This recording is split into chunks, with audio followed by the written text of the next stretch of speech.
Hi there, this is Jeanette Comerford for Whimsy Stamps, and today I'm going to be sharing how to use heat embossing and Kraft paper to create cards and tags that have this really unique sort of Scandinavian look, or I sort of think it looks like a FairIsle sweater.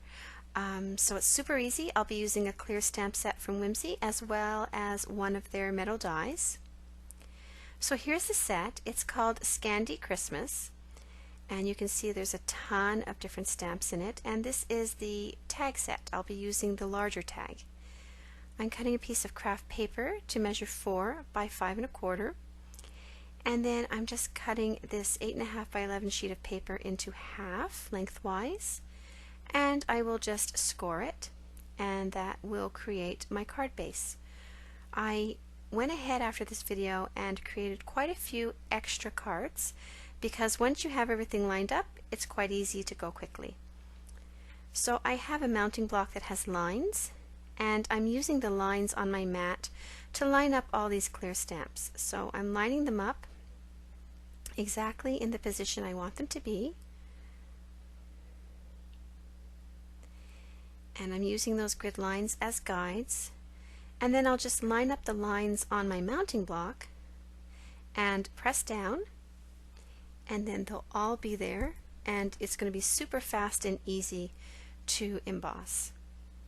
This is an anti-static tool that I'm using, so I'm lining up that cardstock on the grids.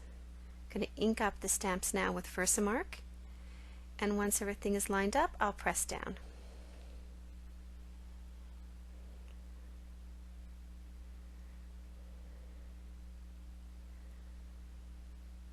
So now I'm just using my embossing powder, sprinkling that on, and then I'll just tap off the excess, and I'm using a paintbrush if there's any stray bits there, and I just took it away, and I'm going to use my heat gun to emboss it. The next step is to just take the skinny border die, and I'm lining that up again and stamping it above the Merry Christmas, and just repeating the same process. There are so many stamps in this stamp set that you can easily switch them up and change the pattern of the card. Now here is a little reindeer that is also in the set, and I thought he would look really cute stamped on the top of the second border.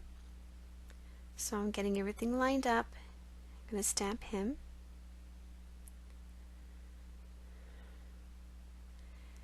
I do it in stages so that I don't sort of mess up or smudge the ink or knock any of the powder off. It's just easier this way, and once you have all your stamps lined up, it doesn't take too much time. So I'm going to put the thick border back onto my mounting block, and these two will go on top of the card to complete it.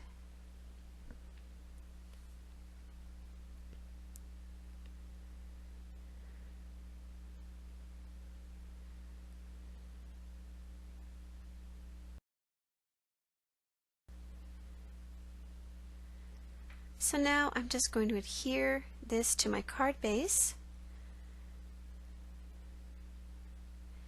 and I will add a little red gemstone for the nose. To create a matching tag, I use the larger tag in the stitch tag die set and cut that out using Kraft paper. And now I'm just putting some post-it tape along the edges so that I don't get any embossing powder there. And I'm going to do the same thing. I'm going to use the large border along the bottom,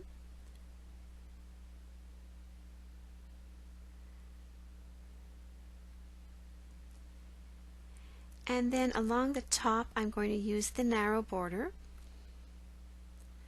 and I'm being really careful not to touch the ink on the bottom. And then I had some little to and from sentiments, so I'm just adding those along the top.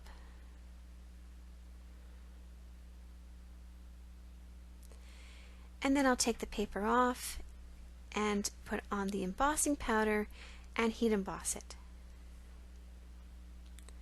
And you can certainly, again, do this assembly line, have a whole bunch of these lined up and stamp them all at the same time, and it wouldn't take much more time to do it. And then for the final little touch, there is a little Christmas tree in the stamp set.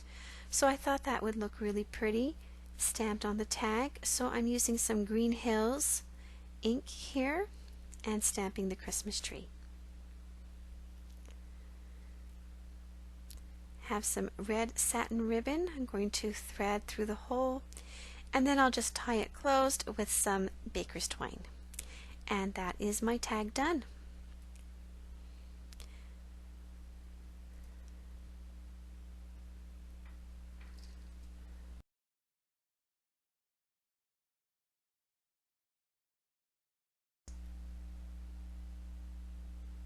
Thanks for watching.